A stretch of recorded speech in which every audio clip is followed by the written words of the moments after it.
बंदी छोड़ सतगुरु रामपाल जी परमेश्वर जी की जय हो। सत्साई भाई और बहनों, दया परमपिता परमेश्वर सारी सृष्टि के रचनहार सतगुरु रामपाल जी भगवान की, जिनके विशेष आशीर्वाद से, जिनके कृपा दृष्टि से, दया दृष्टि से आप और हम सभी साध संगति से जुड़े हुए सत्सेवक भाई बहन निरंतर परमेश्वर जी के भक्ति मार्ग पर ज्ञान को आधार बनाकर दृढ़ता के साथ आगे बढ़ रहे हैं। इस कलयुग की बिचली पीढ़ी में साक्षात धरती पर प्रकट पूर्ण ब्रह्म परमात्मा सतगुरु रामपाल जी परमेश्वर जी के विशेष आशीर्वाद के बिना ऐसा बिल्कुल भी संभव नहीं हो सकता था। ये परमेश्वर की विशेष दया जो मालिक ने अपनी शरण में लिया, और शरण में लेने के बाद परमेश्वर ने हमें साध संगति का मौका दिया, क्योंकि परमात्मा कहते हैं कि साध संगति हरि भक्ति बिन कोई न उतरे पार, और निर्मल आदि अनादि है गंदा सब संसार। साध संगति से भेद जो पाया परमेश्वर सतगुरु रामपाल जी ने सफल बनाया। आज गुरुदेव भगवान का विशेष आशीर्वाद और साध संगति की बदौलत ही हम पूर्ण ब्रह्म परमेश्वर जो असंख्य ब्रह्मांडों का स्वामी है, जो निर्गुण रूप में सतलोक में बैठकर सभी का भरण पोषण करता है, वह परमेश्वर स्वयं धरती पर संत रामपाल जी के रूप में प्रकट है, जिनको हम आज पहचान पाए, जान पाए। तो भाई और बहनों, अब इतनी बड़ी मेहर गुरुदेव भगवान ने आप और हमारे ऊपर कर दी है, तो हमने भी किसी भी प्रकार से कोई भी कसर इस भक्ति मार्ग में, भक्ति को लेकर, मर्यादाओं को लेकर, गुरुदेव के प्रति भाव और श्रद्धा को लेकर नहीं रखनी है। तो भाई और बहनों, यथार्थ भक्ति बोध के सरलार्थ के ऊपर हम आगे बढ़ें, उससे पहले गुरुदेव भगवान से विनती करेंगे, आशीर्वाद लेंगे, ताकि परमेश्वर हमें सद्बुद्धि बख्शे और उनके कर कमलों से रचित यथार्थ भक्ति बोध के अनुवाद को हम समझ सकें। बंदी छोड़ सतगुरु रामपाल जी परमेश्वर जी की जय हो। परमपिता परमात्मा सारी सृष्टि के रचनहार, कुल मालिक, असंख्य ब्रह्मांडों के स्वामी, जगत गुरु, तीनों लोकों में प्रवेश करके सबका भरण पोषण करने वाले राजाधिराज, आत्माधार, नाथों के नाथ, देवों के देव, महादेव, सर्वेश्वर, महेश्वर, मृत्युंजय, अजरो अमर, आदि अनादि, सनातनी प्रभु, जगत पिता जगदीश्वर, श्री श्री 1008 की उपाधि के वास्तविक अधिकारी, अकाल मूर्ति, शब्द स्वरूपी राम, वासुदेव, सर्वगतम ब्रह्म, परम पूजे, प्रथम पूजे, परम संत, परम पुरुष, परम धनी, परम दयालु, सत्य कबीर, हक्का कबीर, अल्लाह कबीर, अल्लाह अकबर, बाखबर, अल्लाह ताला, जगत के तारणहार, जगत के मुक्तिदाता, जगत के जगन्नाथ, हारे के सहारे, हिंदुओं के राम, मुसलमानों के अल्लाह, सिखों के वाहिगुरु, ईसाइयों के मसीह, दया के सागर दया निधि, करुणा के सागर करुणा निधि, स्वयंभू परिभू, संकट मोचन, कष्ट हरण, मंगल करण, दुख भंजन, अविगत कबीर, निर्विकार निर्विषम परमात्मा, अलय अलेख सतगुरु, आदि अनादि सतगुरु, असली मर्यादा पुरुषोत्तम, असली राम, असली कृष्ण, असली घनश्याम, असली मुरारी, राजाओं के राजा, महाराजाओं के महाराजा, शहंशाहों के शहंशाह, सम्राटों के सम्राट, भगवानों के भगवान, अल्लाहों के अल्लाह, प्रभुओं के प्रभु, मसीहाओं के मसीह, सच्चे वाहिगुरु, बाबाओं के बाबा, पीरों के पीर, सेठों के सेठ, जगत सेठ, सावड़सा सेठ, सर्वगुण संपन्न, अनंत कोटि कलाओं के स्वामी, अनंत कोटि ब्रह्मांडों के नायक, योगियों में महायोगी, ध्यानियों में महाध्यानी, सिद्धों में परम सिद्ध, ज्ञानियों में तत्व ज्ञानी, ब्रह्म ज्ञानी, महाज्ञानी, परम ज्ञानी, सर्वश्रेष्ठ ज्ञानी, विज्ञानी, युवा कबीर, समरथ कबीर, असमवात, अमित ओझा, सच्चे रहनुमा, करीम अल्लाह, सुभान अल्लाह, दुनिया के अंतिम पैगंबर। 8 सितंबर 1951 से गांव धनाना, जिला सोनीपत, हरियाणा, भारतवर्ष की पावन भूमि पे प्रकट रियल कल की भगवान श्री नारायण साकार हरि श्री बाबा साहेब संत शिरोमणि सतगुरु रामपाल जी परमेश्वर जी के चरण कमल में साध संगति से जुड़े हुए देश विदेश से हम सभी सत्सेवक भाई बहनों का अनंत कोटि दंडवत प्रणाम। तो भाई और बहनों, यथार्थ भक्ति बोध के सरलार्थ में गुरुदेव भगवान के विशेष आशीर्वाद से, उनकी रजा से हम काफ़ी आगे पहुंच चुके हैं, और आज हम चर्चा करेंगे इन वाणियों के माध्यम से परमेश्वर के सतलोक के विषय में। सतलोक में परमेश्वर जी का कैसा रूप है, कैसी उनकी आभा है, और सतलोक में कैसे कैसे ठाट बाट हैं, सतलोक कितना विशाल है, सतलोक में कैसे कैसे आनंद हैं, ये सारा वर्णन आगे इन वाणियों में किया हुआ है। तो गुरुदेव भगवान के आशीर्वाद से, उनके कर कमलों से लिखित इस पुस्तक को पढ़ने मात्र से भी हम बहुत से पुण्य के भागी मिलते हैं। इसलिए हमने बहुत ही ध्यान से इन चीज़ों को पढ़ना चाहिए, देखना चाहिए, क्योंकि हम इस वीडियो को देखकर रात को सो जाएंगे, कोई बड़ी बात नहीं है, लेकिन भाई और बहनों, आत्मा को परमात्मा ने जितना रिचार्ज करना था परमेश्वर ने उतना रिचार्ज उसको जो है वो कर दिया है। जैसे आपके मोबाइल में बैटरी होती है और आपने मोबाइल को चार्जिंग पे लगा दिया, आपका मोबाइल चार्ज हो गया 50%, और किसी कारण से आपका मोबाइल टूट गया, और जब आप बैटरी को निकालेंगे और दूसरे मोबाइल में डालेंगे तो बैटरी 50% ही चार्ज दिखाएगी। तो मोबाइल है शरीर और बैटरी है आत्मा। तो आत्मा को परमात्मा इस प्रकार से हर युग में धीरे धीरे धीरे धीरे रिचार्ज करते हुए, बहुत सारे हमारे को मानव शरीर देते हुए, उन मानव शरीरों के माध्यम से अपनी आत्मा को परमात्मा भक्ति से रिचार्ज करते करते करते करते यहाँ तक लेके आए हैं। और अब गुरुदेव भगवान के सत्संग सुनकर, उनसे आशीर्वाद लेकर, उनके मंत्र करके, उनकी आरतियां करके आत्मा निरंतर चार्ज होती रहती है। और बीच बीच में परमात्मा साध संगतियों के माध्यम से भी अपनी आत्मा को रिचार्ज करते रहते हैं। तो जितना हम परमेश्वर की महिमा को पढ़ेंगे सुनेंगे उतनी ही आत्मा हमारी रिचार्ज होती चली जाएगी। तो अब हम आगे चलते हैं सरलार्थ पर। वाणी। काल इंद्री कुर्बान कादर अविगत मूर्ति खूब है, छत्र सवेत विशाल लोचन गलता ना महबूब है। ये सतलोक में परमेश्वर जी की महिमा का वर्णन किया गया है। परमेश्वर को कालिंद्री कहा गया है। कालिंद्री का क्या अर्थ होता है? परमेश्वर कहते हैं, जिस प्रकार इस काल के 21 ब्रह्मांड में काल के आगे जितनी औकात एक इंद्र की होती है, उसी प्रकार सतलोक में यहां का जो ब्रह्म है, इस जैसे वहां पे करोड़ों इंद्र हैं, करोड़ों। यानी यहां 21 ब्रह्मांड में काल जितना शक्ति युक्त है, ऐसे ऐसे तो ना जाने अरबों खरबों संखों इंद्र उस परमेश्वर के दरबार में उसकी शोभा बढ़ाते हैं। तो क्या कहा परमेश्वर ने? काल इंद्री कुर्बान कादर अवगत मूर्ति खूब है, और छत्र सवेत विशाल लोचन। परमेश्वर जी के शीश पर सवेत छत्र है, और जो सवेत छत्र गुरुदेव के सिंहासन के ऊपर है, उनके शीश के ऊपर है। सतलोक में एक सत्संग में गुरुदेव ने बताया कि इस पृथ्वी से भी कई गुना बड़ा वो छत्र सतलोक में परमात्मा के शीश के ऊपर है।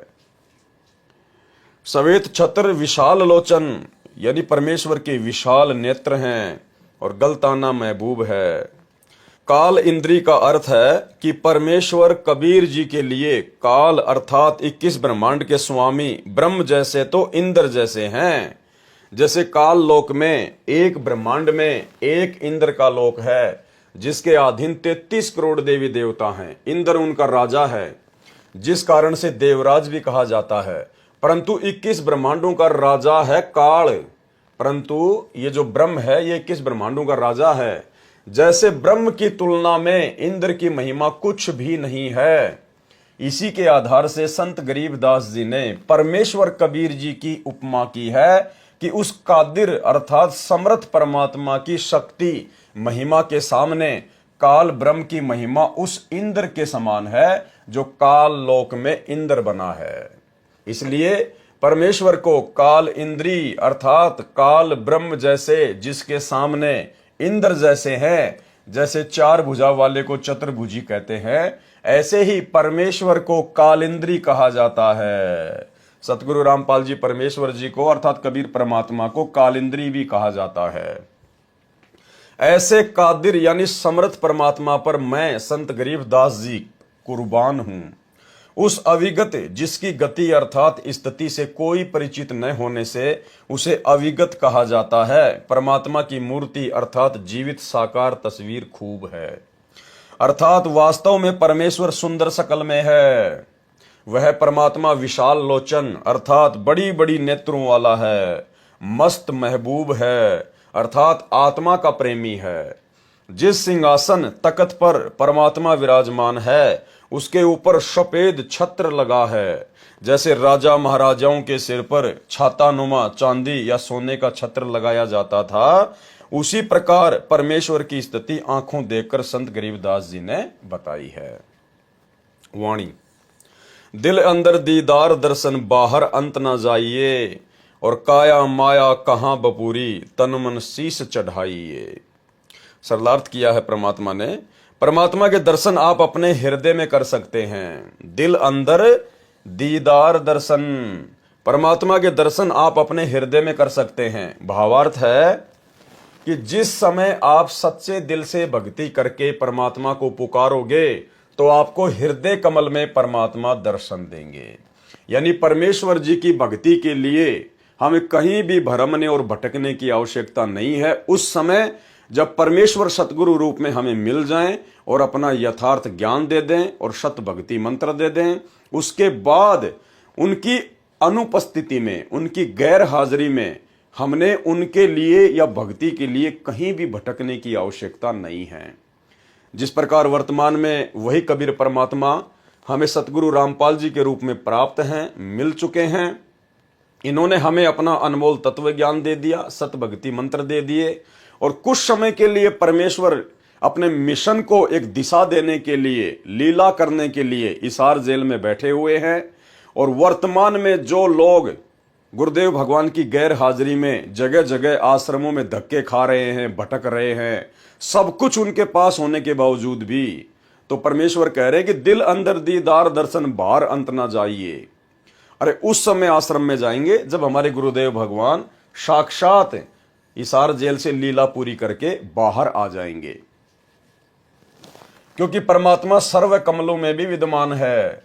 जैसे किसी कमरे के द्वार पर किसी पात्र में जल रखा है और द्वार के ऊपर बल्ब या ट्यूब लगी है और दिन में जल रही है, उधर से सूर्य भी उदय है, तो उस पात्र में सूर्य तथा ट्यूब बल्ब दोनों का प्रतिबिंब दिखाई देता है। ट्यूब का प्रतिबिंब तो केवल कमरे में रखे पात्र के जल में दिखाई देता है, परंतु सूर्य का प्रतिबिंब बाहर व अंदर के सभी पात्रों में दिखाई देता है। इसलिए कहा है कि परमात्मा प्राप्ति के लिए शरीर से साधना करके दर्शन कर लो, कहीं अन्य स्थानों, तीर्थों आदि पर न जाइए। परमात्मा प्राप्ति के लिए शरीर तो क्या वस्तु है, सर्वस्व अर्पण कर दो। यानी जिस भगत की भक्ति सही चल रही होगी, जो मर्यादा में रहकर यथार्थ मंत्रों का जाप कर रहा होगा, तो उसके हृदय कमल में उसको परमेश्वर जी के दर्शन होने शुरू हो जाएंगे। यहां पर यह शंका ना हो आप और हमारे को कि भाई हम तो 10 साल से भक्ति कर रहे हैं, मेरे को 15 साल हो गई, मेरे को तो अभी तक किसी भी कमल में अपने गुरु जी के दर्शन ही नहीं हुए। भाई और बहनों, वर्तमान में गुरुदेव हमारे समक्ष प्रकट हैं, धरती पर प्रकट हैं और परमेश्वर ने ज्ञान से अपनी पहचान करवानी है। ये ज्ञान मार्ग चुना है परमात्मा ने, चमत्कारों का मार्ग नहीं चुना है। इसलिए साक्षात परमात्मा धरती पर प्रकट हैं और हमारे घरों पर गुरुदेव भगवान की जो फोटो है, जो तस्वीर है, वो उनके साक्षात ही दर्शन है। वो फोटोएं कोई फॉर्मेलिटी के लिए नहीं रखी हैं, क्योंकि वो फोटोएं परमेश्वर का वास्तविक रूप है, सतगुरुदेव भगवान का वास्तविक रूप है, सतलोकीय रूप है। इसलिए जब हम उन फोटो में दर्शन करते हैं तो गुरुदेव भगवान के ही दर्शन होते हैं। और जब परमेश्वर की मर्जी होगी तो उस समय परमात्मा हमारे को अपने हृदय कमल में, अपने दिल में भी दर्शन करवा देंगे। लेकिन फिलहाल हम लोग ज्ञान में बहुत कमजोर हैं, बहुत कमजोर हैं। अभी हमें बहुत समय लगेगा। अगर हमारे साथ अभी से ऐसा होने लग गया, हालांकि जो मंत्र हमें गुरुदेव भगवान ने दिए हैं, इन सत भक्ति मंत्रों के थोड़े से जाप से ही चमत्कार होने शुरू हो जाते हैं। लेकिन वर्तमान में आप और हम भक्तों की नादानी को देखकर, आध्यात्मिक कमजोरी को देखकर परमेश्वर जानबूझकर उन कमलों में, उन मंत्रों की साधना से हमारे को दर्शन नहीं दे रहे।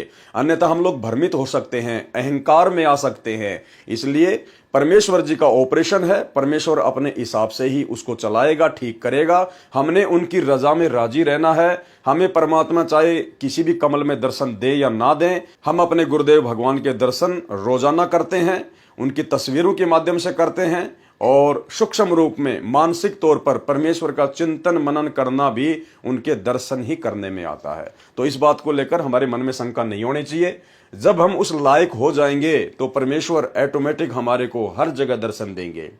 ये कमल तो छोड़िए, खुली आंखों से भी हमारे को हर जगह परमात्मा ही दिखाई देंगे।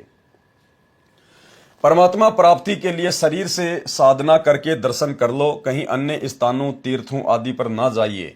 परमात्मा प्राप्ति के लिए शरीर तो क्या वस्तु है, सर्वस्व अर्पण कर दो। वाणी अविगत आदि जुगादि जोगी, सत्य पुरुष ल्योलीन है, गगन मंडल गलतान गैबी, जात अजात बेदीन है। अविगत आदि जुगादि जोगी, ये परमेश्वर जी के बारे में लिखा हुआ है कि सत्य पुरुष परमात्मा गगन मंडल अर्थात आकाश में बने सतलोक में रहता है। गगन मंडल गलतान गैबी, सत्य पुरुष परमात्मा गगन मंडल अर्थात आकाश में बने सतलोक में रहता है। वह आदि से ही विद्यमान है, आदि जुगादि, आदि यानी सृष्टि की शुरुआत से, वह आदि से ही विद्यमान है। वही सच्चा जोगी है अर्थात साधु बाबा है, तत्व ज्ञान देने के लिए पृथ्वी पर आता है। वाणी, सुख सागर रत्नागर निर्भय, निज मुखवानी गांव ही, जिन आकर अजोख निर्मल, दृष्टि मुष्टि नहीं आवही। परमेश्वर सुख रूपी रत्नों का आगार है यानी भंडार है। सुख सागर रत्नागर निर्भय यानी सतलोक में बैठा हुआ वो परमात्मा सुखों का रत्नागर है, भंडार है। वो परमात्मा निर्भय है, उसी को किसी का भय नहीं है, इसलिए सुख सागर कहा जाता है। वह वास्तव में निर्भय है और अपने निजी मुख कमल से तत्व ज्ञान की वाणी कविताओं, भजनों, चौपाइयों, दोहों को राग बनाकर गाता है। निज मुखबानी गांव ही यानी अपने मुख कमल से तत्व ज्ञान की वाणी कविताओं, भजनों, चौपाइयों, दोहों को राग बनाकर गाता है। उस परमात्मा का सूक्ष्म आकार है जिस कारण से चरम दृष्टि से नहीं दिखता। उस परमात्मा का सूक्ष्म शरीर अजोख अर्थात जिसको कोई जोखिम खतरा नहीं है, उसका शरीर नष्ट नहीं होता, उसका शरीर अविनाशी है, निर्मल है अर्थात निर्विकार है। वाणी, झिलमिल नूर जहूर ज्योति, कोटि पदम उजियार है, उलट नैन बेसुन्ने बिस्तर, जहां तहां दीदार है। उस परमेश्वर के नूरी शरीर की महिमा की गई है यहाँ पर। उस परमेश्वर का शरीर झिलमिल झिलमिल करता है, झिलमिल नूर जहूर ज्योति, उस परमेश्वर का शरीर झिलमिल झिलमिल करता है। जैसे हम बचपन में देखा करते थे गांव में कि बहुत सारी माता बहनें अपने सर पर ऐसी चुंदड़ी ओढ़ा करती थी जिसमें बहुत सारे जो है वो सितारे लगे होते थे वाइट वाइट के, और जब वो चलती थी तो सूर्य के प्रकाश के कारण वो झिलमिल झिलमिल झिलमिल झिलमिल किया करते थे। या फिर दूसरा उदाहरण ऐसे लीजिए, जैसे आपसे काफी दूर पर किसी पहाड़ पर बहुत सारे बल्ब जल रहे हों और रात्रि में वो दूरी पर जलने के कारण झिलमिल झिलमिल करते हैं। तो इस प्रकार से परमेश्वर के शरीर का जो नूर है, जो तेज है, जो आभा है, वो झिलमिल झिलमिल करती रहती है, बड़ी आनंददायक है। उस परमेश्वर का शरीर झिलमिल झिलमिल करता है। उसके नूर अर्थात प्रकाश का जहूर नजारा ज्योति इतनी है कि करोड़ पद्मों का प्रकाश है। जैसे श्री कृष्ण जी के पैर में पद्म था, उसका प्रकाश 100 वाट के बल्ब जितना था। परमात्मा के शरीर की ज्योति दूर से करोड़ों पद्मों जैसी दिखाई देती है। उसको देखने के लिए अपने नेत्रों को संसार से उलटकर हटाकर ऊपर उस शून्य रूप आकाश में लगा, अर्थात जो गुरुदेव भगवान ने हमें साधना दी है, जो मंत्र दिया है सतनाम का, सुरति नृति मन और पवन के साथ में पूर्ण मर्यादा में रहकर हम उन मंत्रों का जाप करें और एक समय हमें उस परमेश्वर के दर्शन होने शुरू होंगे। जहां परमात्मा का बिस्तर अर्थात निवास है, वहां उस परमेश्वर का वास्तविक दर्शन होता है, जिसके एक रोम अर्थात शरीर के बाल का प्रकाश करोड़ों सूर्य तथा करोड़ों चंद्रमाओं से भी अधिक है। वाणी, अष्ट कमल दल सक्कल रमता, त्रिकुटी कमल मद निरख ही, श्वेत ध्वजा सुन गुम्मट आगे, पचरंग झंडे फर्क ही। उस परमेश्वर का वास कहां कहां है, वो परमेश्वर कहां कहां रहता है। अष्ट कमल दल सक्कल रमता, 8वें कमल दल यानी अक्षर पुरुष के लोक में भी वो परमात्मा रमा हुआ है, रहता है। और त्रिकुटी कमल मध्य निरख ही, और त्रिकुटी पर भी वो परमात्मा सतगुरु रूप में विद्यमान रहता है। जैसे वाणी संख्या 20 के सरलार्थ में स्पष्ट किया है कि कमरे का बल्ब तो केवल कमरे में रखे पात्रों के जल में ही दिखाई देता है, परंतु सूर्य कमरे के बाहर भी जल में दिखाई देता है। उसी का प्रमाण इस वाणी संख्या 24 में स्पष्ट किया है कि एक 8वां कमल दल समूह है, अष्ट कमल दल सक्कल रमता। 8वां कमल दल समूह है जो काल के लोकों से बाहर अक्षर पुरुष के लोक में है, यानी 8वां जो कमल है वो अक्षर पुरुष का है। काल तक के लोक में ये जो हमारा जो पिंड है, इसमें एक ब्रह्मांड की पूरी रचना है, इसमें केवल 7 ही कमल हैं, 7 ही कमल हैं। 8वां कमल अक्षर पुरुष का है आठवां कमल दल समूह है जो काल के लोकों से बाहर अक्षर पुरुष के लोक में है, उसमें भी परमात्मा है। इसके साथ साथ सकल अर्थात सर्व स्थानों पर उसकी सत्ता है। उसको त्रिकुटी कमल में भी देखा जाता है। शून्य अर्थात आकाश में शून्य स्थान वाले सतलोक में परमात्मा के गुम्मट के ऊपर सफेद ध्वजा फरक रही है, लहरा रही है। उस गुम्मट नुमा महल में परमेश्वर सिंहासन पर विराजमान है। उस गुम्मट के आगे ऊंचे स्तंभ पर 5 रंग का झंडा अलग से फरक रहा है। यानी ये परमेश्वर जी की और उनके सतलोक की महिमा की गई है। वाणी सुन मंडल सतलोक चलिए, नोदर मुंद बिसुन है, दिव चिशब्यों एक बिंब देखा, निज श्रवण सुनि धुनी है। ऊपर शून्य रूप आकाश में बने सतलोक में चलो, सुन मंडल सतलोक चलिए। उसके लिए बाहर के 9 दर 9 द्वारों को मूंद कर बंद करके दिव्य चिश्मों यानी नेत्रों से एक बिंब अर्थात चमकता चेहरा देखा, अपने कानों से सतलोक की धुन अर्थात शब्द की आवाज सुनी। ये गरीबदास जी महाराज जी कह रहे हैं कि जब मैं गया परमात्मा के साथ में तो मैंने इस प्रकार से उस परमेश्वर जी के दर्शन किए। सुन मंडल सतलोक चलिए, नोदर मुंद बिशुन है, दिव चिशब्यों एक बिंब देखा, निज श्रवण सुनि धुनी है। वाणी चरण कमल में हंस रहते, बहुरंगी बरियाम है, सूक्ष्म मूर्ति श्याम सूरती, अचल अभंगी राम है। यानी आगे अब इन तमाम वाणियों में परमेश्वर का सतलोक में जो नूरी रूप है उसकी महिमा की गई है और परमेश्वर जी के सतलोक की महिमा की गई है। चरण कमल में हंस रहते, बहुरंगी बरियाम है, सूक्ष्म मूर्ति श्याम सूरती, अचल अभंगी राम है। उस परमेश्वर के चरण कमल में अर्थात उनके लोकों में उनकी शरण में हंस निर्विकार भगत जन रहते हैं। वह परमात्मा बहुत भांति से बरियाम अर्थात श्रेष्ठ है, महिमा करने के योग्य है। वह सूक्ष्म मूर्ति अर्थात स्वरूप में श्याम सूरती है। यहाँ पर श्याम सूरती का अर्थ है, जिसका अर्थ है कि शाम के समय सूर्य का प्रकाश धीमा रहता है।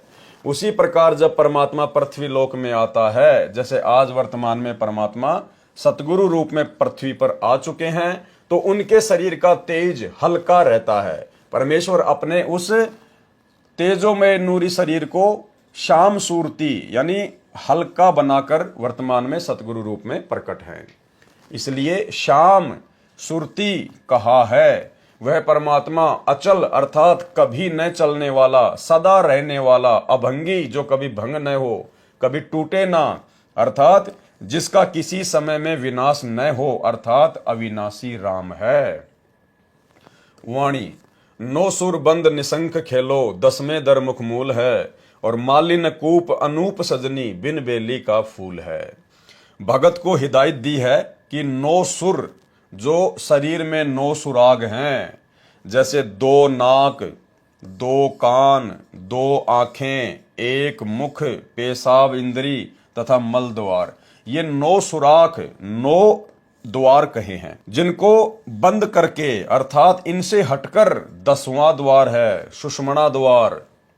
उस 10वें द्वार में मुख अर्थात मुख्य मूल अर्थात मोक्ष की जड़ें हैं। वहां से ऊपर की कठिन चढ़ाई प्रारंभ होती है। हे सजनी अर्थात सखी अर्थात आत्मा, सतलोक में न कोई माली अर्थात बाग लगाने वाला है।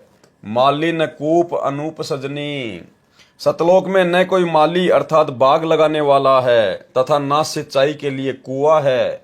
क्योंकि जिस समय ये वाणी संत गरीबदास जी ने बोली थी सन 1730 से 1778 तक, उस समय उस क्षेत्र में सिंचाई कुओं से होती थी। सतलोक में अपने आप प्रभु कृपा से बाग लगे हैं, सिंचाई भी अपने आप होती रहती है। सत्य पुरुष किसी माता से नहीं जन्मा, वह बिन बेली का फूल है, अजन्मा है, बिन बेली का फूल है। यानी जैसे जो फूल वगैरह जो लगते हैं पेड़ पर, वो किसी न किसी बेल से लगते हैं, किसी न किसी वो टहनी से लगते हैं, लेकिन परमेश्वर के विषय में कहा कि वो बिन बेली का फूल है, यानी वो किसी माता से पैदा नहीं हुआ है। वाणी श्वास ऊश्वास पवन को पलटे, नाग फुनी को भूंच हैं, सुरती नृति का बांध बेड़ा, गगन मंडल को कूच हैं। अब भाइयों और बहनों, ये वाणी बहुत इंपॉर्टेंट है, क्योंकि देखो परमेश्वर ने हमें साध संगत से जुड़े हुए भाई बहनों को वर्तमान में अपने विशेष आशीर्वाद से उस स्थिति में लाके खड़ा कर दिया कि अब हमने परमेश्वर जी के सत भक्ति मंत्रों को, चाहे प्रथम नाम हो चाहे सतनाम हो, हमने विशेष ध्यान से जाप करना पड़ेगा। जो विधि परमेश्वर ने उन मंत्रों के जाप करने की बताई है, सुरति नृति मन और पवन के साथ में एकांत में बैठकर एकाग्रचित होकर ध्यान लगाकर, अब हमने उस विधि से इन मंत्रों का सुमरण करना पड़ेगा, शुरू करना पड़ेगा। आशीर्वाद गुरुदेव भगवान का रहेगा, अन्यथा भक्ति नहीं बनेगी, उस स्तर की नहीं बनेगी जिस स्तर की भक्ति परमात्मा चाहते हैं। वो समय अलग था, वो शुरुआत का समय था कि नाम उठत नाम बैठत नाम सोवत जाग बे, नाम खाते नाम पीते नाम सेती लाग बे। बच्चा जब पहली क्लास में आता है तो उसको बोल बोल के पढ़ाया जाता है, गा गा के पढ़ाया जाता है, A for apple, B for ball. और जब वही बच्चा 8वीं 10वीं में चला जाता है तो उस बच्चे को पूरी वास्तविकता समझ में आ जाती है। फिर वो बच्चा बोल बोल कर नहीं पढ़ाई करता कि A for apple, B for ball, फिर वो डायरेक्ट सेंटेंस बोलता है, क्योंकि उसको पता चल गया कि ए से केवल एप्पल ही नहीं है, ए से तो ना जाने हजारों की संख्या में मीनिंग होते हैं। तो इसी प्रकार गुरुदेव भगवान ने आप और हमारे को उस लायक बना दिया साध संगति से जोड़ के कि अब हमने परमेश्वर की भक्ति को, उनके सत भक्ति मंत्रों को विशेष सावधानी से लेना पड़ेगा। श्वास ऊ श्वास पवन को पलटे नाग फुनी को भूंच है, सुरती नृति का बांध बेड़ा गगन मंडल को कूच है। श्वास जो बाहर छोड़ते हैं तथा ऊ श्वास जो अंदर लेते हैं, यानी सतनाम के विषय में परमात्मा समझा रहे हैं। इस विधि से जो नाम के जाप को करके वायु को अर्थात श्वास को सूक्ष्म करके नागफनी अर्थात सर्पनुमा नाड़ी जो नाभि के चारों ओर 2.5 लपेटे लगाए है, उसका ढीला करना है, उसको ढीला करना है, तब ऊपर चलने का मार्ग मिलता है, तब ऊपर चलने का मार्ग मिलता है। और वो होगा कैसे? वो सतनाम के जाप से होगा। फिर सतनाम का श्वास से सुमरण करता है, आकाश में बने सतलोक की ओर प्रस्थान करना होता है। सुरती नृति का बेड़ा बांधने का अभिप्राय है। अब ये ध्यान से सुनना कि हमने इन मंत्रों को किस विधि से करना है और कितनी गहनता से लेना है। सुरती नृति का बेड़ा बांधने का अभिप्राय है कि सतनाम का जाप श्वास से मन तथा सुरती नृति का समूह बनाकर करने को बेड़ा बांधना कहा गया है। यानी सारे एलिमेंट हमने इन मंत्रों के ऊपर लगाने पड़ेंगे जो विधि गुरुदेव ने जिस मंत्र की बताई है, सुरती नृति मन पवन। पुराने समय में दरिया को पार करने के लिए सूखी लकड़ियों को इकट्ठा करके लगभग 20 फुट चौड़ा तथा 3 फुट मोटा बेड़ा बनाते थे, दरिया में डालकर उसके ऊपर बैठकर नदी को पार करते थे। उसी का उदाहरण देकर कहा है कि आत्मा भव सागर से पार होने के लिए सुरती नृति मन तथा पवन श्वास को इकट्ठा करके बेड़ा बांध ले। भावार्थ है कि सुमरण करते समय मन सुरती नृति और श्वास मंत्र के जाप पर लगी रहे, ऐसा सुमरण सफल होता है। क्या बताया परमात्मा ने? ऐसा सुमरण सफल होता है। मन कहीं गया, श्वास कहीं चल रही है, माला हाथ में चल रही है, ये सुमरण सफल नहीं होता। और ये कौन सी स्थिति है कि नाम उठत नाम बैठत नाम सोवत जाग बे, नाम खाते नाम पीते नाम सेती लाग बे। उस स्थिति में क्या होगा? मन कहीं गया, श्वास चल रहा है, माला हाथ में चल रही है, यह सुमरण सफल नहीं होगा। वो केवल भक्ति की शुरुआत तक ठीक था, जिस समय हमें संपूर्ण ज्ञान नहीं होता है, हम इस भक्ति से भगवान से इतने परिचित नहीं होते हैं। तो परमात्मा चाहते हैं कि ये जैसे भी खाता पीता उठता बैठता है, दौड़ता भागता मंत्रों को करता रहे, और जब ये आगे बढ़ेगा, सत्संग सुनेगा, ज्ञान होगा, तो एक दिन विधि से भी करेगा। तो भाई और बहनों, अब हमने परमेश्वर के द्वारा जो विधि बता दी गई है, सुरती नृति मन और पवन से एकाग्रचित होकर कुछ समय हमने परमेश्वर के सुमरण के लिए निकालना पड़ेगा। यानी विधिवत हमने जाप करने पड़ेंगे, अन्यथा बात नहीं बनेगी, कमाई हमारी नहीं बन पाएगी। परमेश्वर कबीर जी ने कहा है, कबीर माड़ा तो कर में फिरे और जीव फिरे मुख माही, और मनवा तो 10 दिशा फिरे, ये तो सुमरण नाही। वाणी सुन ले जोग बिजोग हंसा, शब्द महल को सिद्ध करो, ये गुरज्ञान विज्ञान वाणी, जीवित ही जग में मरो। अब ये वाणी भी बहुत ज्यादा इंपॉर्टेंट है आप और हमारे लिए, सत्सेवकों के लिए, सुमरण को लेकर। सुन ले जोग बिजोग हंसा, यानी एक तो होता है सामान्य ज्ञान और एक होता है विशेष ज्ञान। जोग और बिजोग, शब्द महल को सिद्ध करो। ये जो शब्द महल जो परमेश्वर ने हमें दिया है भक्ति के लिए, इन मंत्रों का विधिवत जाप करके इसको सिद्ध करो। यो गुरु ज्ञान विज्ञान वाणी, जीवित ही जग में मरो। हे हंस, हे भगत, ध्यान से जोग अर्थात सामान्य साधना तथा बिजोग अर्थात विशेष साधना दोनों को सुन। इनमें शब्द अर्थात नाम महल अर्थात संपूर्ण मंत्रों के समूह को सिद्ध करो। भावार्थ है कि मन को सांसारिक विषय विकारों से हटाकर नाम सुमरण पर लगाकर अभ्यास करके साध ले, मन का स्वभाव बदल ले। यानी भाई और बहनों, कहने का सीधा सा मतलब ये है कि यदि हमें ये ज्ञान समझ में आ गया हो और ये समझ में आ गया हो कि ये मनुष्य जन्म बड़ी मुश्किल से मिलता है और परमेश्वर की भक्ति के लिए मिलता है, और आज मेरा सौभाग्य है कि मनुष्य जन्म भी है और भक्ति करवाने वाला परमात्मा भी धरती पर प्रकट है, और ये थोड़ा सा जीवन है, ना जाने कब इसका एंड हो जाए, कोई भरोसा नहीं है। तो ऐसी स्थिति में फिर भगत को तन मन धन से, मन कर्म वचन से, दिलो जान से केवल भक्ति के प्रति ही समर्पित होना है। उसको अपना 90% समय केवल परमेश्वर की भक्ति में लगाना चाहिए, 10% केवल अपनी रोजी रोटी के लिए, और रोजी रोटी भी परमेश्वर के आशीर्वाद से मिलेगी, उनकी रजा से मिलेगी। अगर भक्ति करेंगे तो परमेश्वर उसमें कोई बाधा उत्पन्न नहीं होने देगा। जिस परमेश्वर ने करने के लिए भजन दे दिया तो भोजन के लिए परमात्मा भूखा नहीं मारेगा, भोजन की व्यवस्था तो परमात्मा पहले करेगा। तो हमने ज्यादा से ज्यादा समय परमेश्वर की भक्ति के लिए निकालना चाहिए, और जितने भी हमारे सांसारिक काम धंधे हैं जो हमने फैला रखे हैं, यो गुरु ज्ञान विज्ञान वाणी, जीवित ही जग में मरो, यानी हमने जितने भी सांसारिक काम धंधे जो फैला रखे हैं 2 पैसे के लालच में, और आगे से आगे हम उनको बढ़ाते जा रहे हैं। एक फैक्ट्री लग गई, दूसरी की तैयारी हो रही है, एक ऑफिस खोल लिया, दूसरी ब्रांच की ओर तैयारी हो रही है। तो भाई और बहनों, अब हमने इन आदतों से पीछे हटना पड़ेगा। ये काल की बीमारी है, हमने इन चीजों से पीछे हटना पड़ेगा, अपने काम धंधे को धीरे धीरे समेटना पड़ेगा। अगर ज्ञान समझ में आ गया तो ज्यादा समय हमने परमेश्वर की भक्ति को देना पड़ेगा, सत्संग सुनने को देना पड़ेगा, सुमरण को देना पड़ेगा, तब कहीं जाके हमारी बात बनेगी। और जितने भी विषय विकार हैं उनसे भी हमने पीछे हटना पड़ेगा गुरुदेव भगवान के आशीर्वाद से। इनमें शब्द अर्थात नाम महल अर्थात संपूर्ण मंत्रों के समूह को सिद्ध करो। भावार्थ है कि मन को सांसारिक विषय विकारों से हटाकर नाम सुमरण पर लगाकर अभ्यास करके साध ले, मन का स्वभाव बदल ले।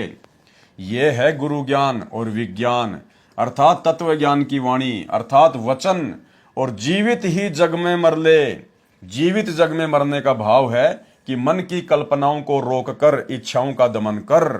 मन की कल्पनाओं को रोककर, मन तो आपको हमेशा आगे से आगे बढ़ाएगा, और अब तो आपको परमात्मा की भक्ति मिल गई, आपको सहारा मिल गया परमात्मा का, अब तो आपका काम धंधा पहले से कहीं अच्छा चलेगा, तो मन आपको आगे से आगे दौड़ाएगा कि बेटा काम बढ़ा, लेबर बढ़ा।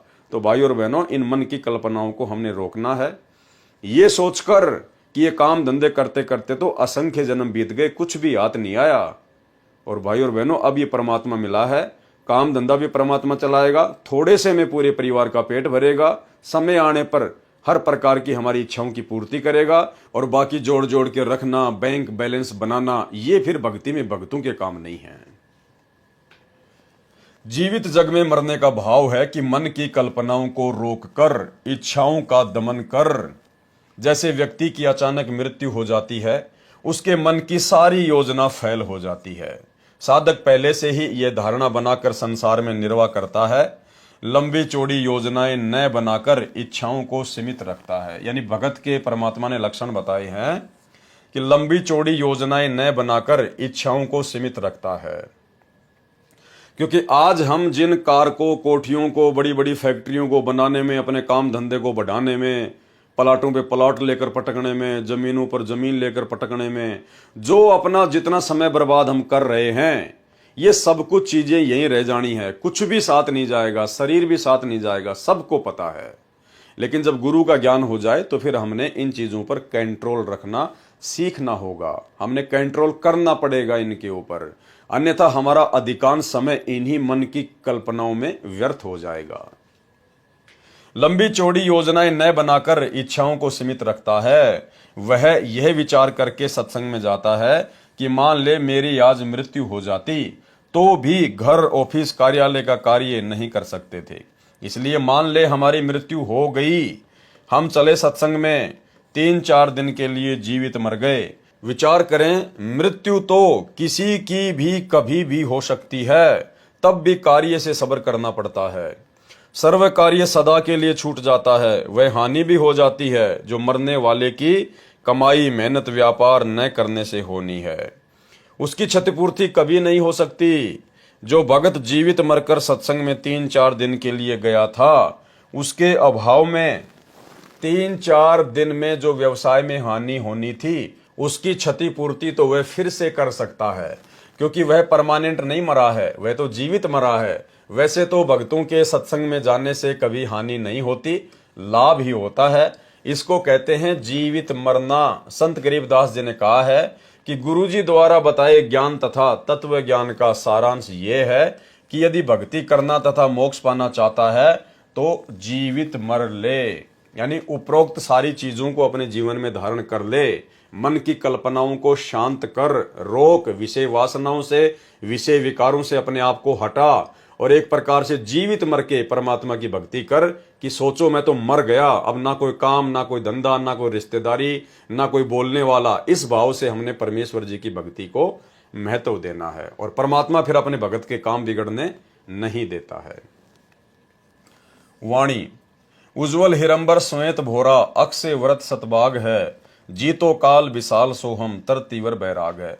अब भाई और बहनों, ये जो आदरणीय गरीबदास जी महाराज जी की वाणियां हैं, ये गूढ़ ज्ञान है, इनमें बहुत सारी भाषाओं के शब्दों का समावेश है और ये वाणियां एक कैप्सूल रूप में है, यानी कैप्सूल के अंदर एक बीमारी का समाधान छुपा होता है। तो ये एक बार के कोई देखने से या पढ़ने से आप और हमारी समझ में नहीं आएंगी। कोई ये सोचे कि भाई हम तो पढ़ रहे हैं, हमारी समझ में नहीं आ रही ये वाणियां, तो ये मुझे भी कोई एक बार कोई पढ़ने से या देखने से समझ में नहीं आ रही हैं, लेकिन आत्मा चार्ज हो रही है, आत्मा अंदर से इस ज्ञान को स्वीकार जो है वो कर रही है। और धीरे धीरे जब हम इन वीडियो को बार बार देखेंगे, परमेश्वर की इस पुस्तक को जब कभी हम पढ़ेंगे, कभी हम गुरुदेव के सत्संग सुनेंगे, इन वाणियों का जिक्र आएगा, क्योंकि आने वाले समय में परमात्मा गरीबदास जी की वाणियों पर ही सत्संग करेंगे। बाकी ब्रह्मा विष्णु महेश का बाप कौन है, उसकी माँ कौन है, दुर्गा का पति कौन है, ये परमात्मा ने बता दिया। जो बताना था वो डीवीडी भर चुकी हैं, मेमोरी कार्ड भर चुके हैं, सत्संग यूट्यूब पर पड़े हैं, जिसको वो प्रमाण देखने वहां जाकर देखो। आने वाले समय में परमात्मा केवल वाणियों का ही खुलासा करेंगे, तो फिर हमें ये वाणियां भी धीरे धीरे समझ में आने लगेंगी। इसलिए यदि किसी भाई के मन में इस प्रकार का भाव उठ रहा हो कि मेरे तो कुछ समझ में नहीं आ रहा, मेरे तो कुछ जो है पल्ले नहीं पड़ रहा, भाई ये पल्ले एक बार में नहीं पड़ती हैं। इनको पल्ले लगाने के लिए बहुत सारा समय देना पड़ता है, इनको बार बार इनको पढ़ना पड़ेगा, परमात्मा के सत्संगों को ध्यान से सुनना पड़ेगा। इसलिए आप केवल इनको पढ़ते जाइए, देखते जाइए, आत्मा को उसकी खुराक मिलती जा रही है और बाकी धीरे धीरे समझ में आने लग जाएंगी। उज्ज्वल हिरंबर श्वेत भोरा, अक्षय व्रत सतभाग है, जीतो काल विशाल सोहम तर तीवर बैराग है। सतलोक को अक्षय वृक्ष सतभाग कहा है, श्वेत भोरा आत्मा को कहा है, क्योंकि सतलोक एक अविनाशी स्थान है। भगत काल लोक में मैले विचारों वाला काला भंवरे जैसा हो चुका है। ये भगत उत्तम कर्म करके सत्य साधना करके उज्जवल सफेद हंस बनकर जाता है, अर्थात पवित्र होकर सतलोक में जाता है। उसके लिए बताया है कि सोहम आदि आदि जो भक्ति के संपूर्ण मंत्र हैं, उनको तरतीवार प्राप्त करके तरतीवर बैराग है। तरतीवर का मतलब होता है तरतीवार, कर्म अनुसार। जैसे परमात्मा 3 क्रम में हमारे को नाम दीक्षा देते हैं, उसको कहते हैं तरतीवार। उसको तरतीवार प्राप्त करके, जैसे पहली बार दीक्षा में 7 मंत्र दिए जाते हैं, दूसरी बार में सतनाम की दीक्षा दी जाती है, फिर तीसरी बार में सारनाम देकर दीक्षा क्रम पूरा किया जाता है। इसको तरतीवार बैराग धारण करना कहते हैं। मोक्ष के लिए वैराग्य कर ले, संसार के अस्थायी सुख तथा संपत्ति संतान से मोह कम करके वास्तविकता को ध्यान में रखकर साधना करने को संत जी ने कहा है, जिससे काल के जाल से मुक्त हुआ जा सकता है। इसे काल को जीतना कहा गया है। वाणी मनसा नारी कर पनिहारी, खाखी मन जहाँ मा लिया, कुंभक काया बाग लगाया, फूले हैं फूल बिसा लिया। यानी मनसा का मतलब परमात्मा ने बताया हमारी इच्छाएं, फालतू की ये कल्पनाएं जो मन पैदा करता है, तो हम इनको कैसे सेट करें, तो उसके लिए परमात्मा ने बताया मनसा नारी कर पनिहारी। अब ये पनिहारी क्या होती है? इस साखी में उपमा अलंकार है। मन की कल्पनाओं को उस औरत की तरह भक्ति तथा शुभ काम में लगाए रख, जैसे पहले के समय में पानी लाती थी, उसको सारा दिन पानी लाने में ही व्यस्त रहना पड़ता था, उसको पनिहारी कहा जाता था। खाखी मन जो अज्ञान से प्रेरित होकर सांसारिक चौंचलों वैभव को प्राप्त करने के लिए मनसा अर्थात कल्पनाएं करता रहता है, खाखी मन जहां मा लिया, यह कल्पनाओं का बाग लगाने वाला माड़ी है। खाखी मन, ये जो मन है, जो काल है, ये क्या है? एक प्रकार से माड़ी है। ये इस मन को यहाँ की खाकी थोथी जो कल्पनाएं हैं उनके अंदर लगाए रखता है। मकान बना ले, गाड़ी ले आ, वो प्लाट सस्ता मिल रहा है वो ले ले। तो परमात्मा कहते हैं इसको कैसे शांत करना है, कैसे रोकना है? यह कल्पनाओं का बाग लगाने वाला माड़ी है ये मन। उस मनसाधारी अर्थात कल्पनाओं को श्वास श्वास से नाम का जाप का पानी लाने वाली पनिहारी नारी बना ले, अर्थात व्यस्त रख। जैसे वो औरत सारा दिन पानी लाने ले जाने में लगी रहती थी, वो पनिहारी। इसी प्रकार से जो मंत्र आप और हमें दे दिया है सतनाम या प्रथम नाम, तो परमात्मा कहते हैं इसको श्वास श्वास या जो विधि गुरुदेव ने जिस मंत्र की बताई है उसको लगाए रख, ताकि वो मन जो है व्यस्त रहे और फालतू की जो ये कल्पनाएं होती हैं ये उसको सोचने का मौका ना मिले। कुंभक काया अर्थात श्वास के सुमरण से मानव शरीर में भक्ति का बाग लगा लिया है। कुंभक काया बाग लगाया, उस भक्ति बाग में फिर मोक्ष रूपी फूल खिलते हैं जो विशाल अर्थात बहुत बड़ा लाभ जीव को होता है। कुंभक काया बाग लगाया, फूले हैं फूल बिसा लिया। वाणी कच्छ मच्छ कूरम धोलम, शेष सहस फुन गाँव ही, नारद मुनि से रटे निज दिन, ब्रह्मा पार न पावही। पौराणिक लोग मानते हैं कि मत्स्य अवतार, कच्छप अवतार तथा कूरम, धोल, शेषनाग ये सभी सृष्टि को सहारा दिए हुए हैं। संत गरीबदास जी ने इन पौराणिक धारणाओं का खंडन किया है। पारख के अंग में कहा है कि गरीब कूरम ऊपर शेष है, शेष शीश पर धोल, धोल दरनी ले रहा, यह पड़ी ज्ञान की रोल। पौराणिक व्यक्तियों की धारणा है कि सृष्टि इस प्रकार ठहरी है। कूरम यानी कछुए के ऊपर शेषनाग बैठा है, शेषनाग के सिर पर धोल अर्थात बैल खड़ा है, बैल ने अपने सींग पर पृथ्वी उठा रखी है। संत गरीबदास जी ने कहा है कि यह तो ज्ञान में रोड़ अर्थात भूल भुलैया लगी है।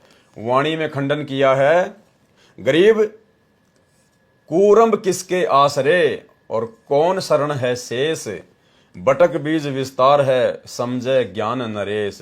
गरीब अनंत कोटि ब्रह्मांड का एक रति नहीं भार, सतगुरु पुरुष कबीर है कुल के सिरजन हार। प्रथम वाणी की प्रथम पंक्ति में प्रसन्न किया है तथा प्रथम वाणी की दूसरी पंक्ति तथा दूसरी वाणी में उत्तर दिया है कि आप कहते हो कि कूरम के ऊपर शेष है, तो कूरम किसके सहारे रुका हुआ है? जब कूरम को कहीं से सहारा नहीं तो शेष किसकी शरण में है, अर्थात शेष नाग को किसने रोका है? उत्तर दिया है कि यह सर्व रचना ऐसे है जैसे बटक यानी बड़ अर्थात वट वृक्ष की उत्पत्ति राई जैसे दाने अर्थात वट के बीज से होती है, फिर वह आगे आगे बढ़ता और फैलता चला जाता है। इसका रहस्य कोई ज्ञान नरेश अर्थात महाज्ञानी तत्वदर्शी संत ही जानता है।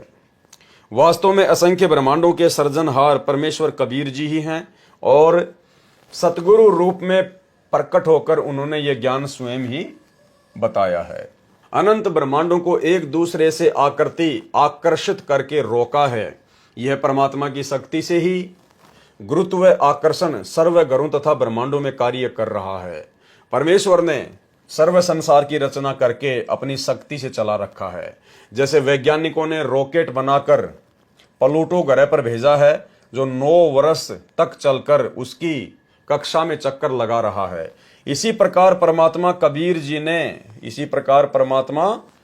जी ने सर्व ब्रह्मांडों की संरचना ऐसे की है कि ये अपने आप चल रहे हैं तथा चक्कर लगा रहे हैं। इनका समय निर्धारित कर रखा है, तब तक ये चलते रहेंगे। परमेश्वर पर इनका कोई भार नहीं है। जैसे कि मानव ने हवाई जहाज बना रखा है जो आकाश में उड़ता है, मानव उसके ऊपर सवार है। इसी प्रकार परमेश्वर ने सर्व ब्रह्मांडों की रचना करके चला रखा है, उड़ा रखा है तथा स्वयं भी उसी पर बैठे हैं। वाणी संख्या 32 ब्रह्म वेदी का सरलार्थ चल रहा है। उसी प्रसंग पर आता हूं। आपके अनुसार माने तो जिन कच्छ, मच्छ, कूरम, धोल तथा शेषनाग को आप इतने शक्तिशाली मानते हो, तो वे भी किसी अन्य समर्थ की भक्ति कर रहे हैं, परंतु सर्व प्राणी शास्त्र विधि त्याग कर मनमाना आचरण कर रहे हैं, जिस कारण से सफलता नहीं मिल रही। शेषनाग के 1000 मुख हैं और प्रत्येक मुख में 2-2 जीभ हैं। शेषनाग भी नाम जाप करता है, उसको भी आज तक परमात्मा की महिमा का ज्ञान नहीं। उसको परमात्मा का पार अर्थात मोक्ष स्थान नहीं मिला है। इसके अतिरिक्त शास्त्र विधि विरुद्ध साधना नारद जी जैसे ऋषि भी नाम की रटना लगाते हैं, वे भी असफल रहे। उनके पिता श्री ब्रह्मा जी को भी परमात्मा का पार नहीं पाया, मोक्ष की प्राप्ति नहीं हुई। वाणी शंभु जोग विजोग साध्या अचल अडिग समाध है, अविगत की गति नाही जानी लीला अगम अगाध है। शंभु यानी शंकर जी। श्री शंकर जी ने जोग अर्थात सामान्य साधना द्वारा तथा परमेश्वर जी के केवल सोहम नाम प्राप्त करके उसको विजोग अर्थात विशेष साधना मानकर अचल अडिग अर्थात लंबे समय तक निश्चलता से समाधि लगाई, परंतु अविगत अर्थात पूर्ण परमात्मा की गति यानी स्थिति नहीं जान सके। शंभु जोग विजोग साध्या अचल अडिग समाध है, क्योंकि उस परमेश्वर की लीला अगम अगाध यानी सबसे भिन्न है, आगे की है। अविगत की गति नाही जानी लीला अगम अगाध है। वाणी सनकादिक और सिद्ध 84 ध्यान धरत है तास का, 24 अवतार जपत हैं परमहंस प्रकाश का। सनकादिक अर्थात सनक, सनंदन, संत, कुमार, ये 4 ब्रह्मा जी के मानस पुत्र हैं, जिन्होंने वरदान प्राप्त कर रखा है कि हमारी आयु जितनी है, हमारा शरीर 5 वर्ष के बालक जैसा रहे, हम ना जवान हो और ना बूढ़े हों। वे अपनी उम्र भर 5 वर्ष के रहेंगे। इनको भी अध्यात्म ज्ञान में विद्वान माना जाता है, परंतु तत्व ज्ञान के अभाव से ये सनकादिक तथा 84 सिद्ध परमात्मा का ध्यान धरते हैं। कहते हैं कि हम पूर्ण परमात्मा की भक्ति करते हैं, और 24 अवतार माने गए हैं, वे भी पूर्ण परमात्मा की भक्ति करने का दावा करते हैं और कहते हैं कि परमात्मा का प्रकाश देखते हैं। परमात्मा परमहंस तो निराकार है, ये सब भ्रमित साधना करके काल जाल में ही फंसे हैं। यानी भाइयों और बहनों, आप और हम सभी भाई बहनों का जिन्होंने परमेश्वर की शरण प्राप्त कर ली है, सतगुरु रामपाल जी की, आप और हमारा कितना बड़ा सौभाग्य है कि ये इतने बड़े बड़े सिद्ध महर्षि ब्रह्मा विष्णु महेश देवी देवता, इनको भी परमात्मा की महिमा का ज्ञान नहीं है, इनको भी ये तत्व ज्ञान नहीं है, इनको भी मोक्ष मार्ग नहीं है। ये भी आने वाले समय में 84 लाख योनियों में मां कष्ट उठाएंगे। तो आप और हमने किस कदर अपने गुरुदेव भगवान के ऊपर कुर्बान हो जाना है। परमेश्वर ये समझाना चाहते हैं कि तुम्हारा कितना बड़ा सौभाग्य है कि जो वस्तु उन महिमावान लोगों को नहीं मिली जो इस सृष्टि के आधार हैं 21 ब्रह्मांड के, और तुम्हें वो परमात्मा आज सहज में मिल गया। इसलिए उस परमेश्वर की कदर कीजिए। 87, 88 और 33 सूरज चंद चिराग है, धर अंबर धरनी धर रटते अवगत अचल बिहाग है। 88,000 ऋषि तथा 33 करोड़ देवता तो सूरज तथा चंद्र की तरह हैं। जैसे देवताओं को सूरज जानो और ऋषि रूपी चांद से अधिक उज्जवल हैं। धर जो काल के अवतारधारी हैं, वे धरती पर तथा आकाश में अन्य द्वीपों में जाकर शास्त्र विरुद्ध नामों को रटते हैं। वह अविगत अर्थात परमेश्वर अचल विहाग यानी यथावत स्थिर है। उसकी भक्ति विधि में कोई परिवर्तन नहीं है। तत्व ज्ञान के अभाव में मनमाना आचरण करके साधक बने हैं, सब काल जाल में ही हैं। वाणी सुर नर मुनिजन सिद्ध और साधिक पार ब्रह्म को रटत हैं, घर घर मंगलाचार चोरी ज्ञान योग जहां बटत हैं। सर्व देवता तथा ऋषिजन भ्रमवश मान रहे हैं कि हम पार ब्रह्म अर्थात पूर्ण परमात्मा की भक्ति कर रहे हैं। घर घर में मंगलाचार अर्थात शुभ कामनाएं देते हैं और ज्ञान भी सुनाते हैं जो अधूरा ज्ञान है। वाणी चित्रगुप्त धर्मराय गावे आदि माया ओंकार है, कोटि सरस्वती लाभ करत है, ऐसा पार ब्रह्म दरबार है। यानी इस वाणी में सतलोक की महिमा की गई है। चित्र तथा गुप्त तथा धर्मराज भी ओंकार अर्थात काल का जाप करके उसकी आदि माया जाल में उलझे हैं। काल लोक में शारदा अर्थात सरस्वती जो ब्रह्मा जी की पुत्री है, उसकी आवाज अत्यंत सुरीली बताते हैं। उसके गाने सुनकर देवता लोग आनंद लेते हैं। संत गरीबदास जी ने बताया है कि सतलोक जो पार ब्रह्म का दरबार है, उसमें ऐसी ऐसी करोड़ों सरस्वती अपनी सुरीली आवाज में गाने गाती हैं। वाणी कामधेनु कल्पवृक्ष जाके इंद्र अनंत सुर भरत हैं, पार्वती कर जोर लक्ष्मी सावित्री शोभा करत हैं। इस वाणी में भी सतलोक की महिमा की गई है। सरलार्थ सत्य पुरुष परमेश्वर के सतलोक में काल लोक में बने स्वर्ग महास्वर्ग जो ब्रह्मलोक में है, उसकी तरह कामधेनु सर्व सुख पदार्थ खाने के लिए उपलब्ध कराने वाली गाय जो कामना यानी इच्छा करते ही वस्तु प्रस्तुत कर देती है, ऐसा मानना है। तथा कल्पवृक्ष सर्व मनोकामना पूर्ण करने वाला पेड़ जो स्वर्ग महास्वर्ग में माना जाता है, जो काल लोक के कल्पवृक्ष तथा कामधेनु से कई गुना अधिक सुविधादायक है। उस परमात्मा के दरबार में इंद्र सर्व गाने बजाने वालों की टीम के साथ वहां सुर भरता है अर्थात गाने गाता है। भावार्थ है कि इस काल लोक में स्वर्ग का राजा इंद्र है, उसके सामने उसको खुश करने के लिए एक गायक मंडली स्त्री पुरुषों का समूह गाने नाचने का प्रोग्राम करते हैं। परंतु सत्य पुरुष के दरबार में उस इंद्र जैसे स्वयं उस मंडली समेत गाने नाचने का प्रोग्राम करते हैं। यानी सतलोक की महिमा की गई है कि वहां इतना वैभव इतना सुख है।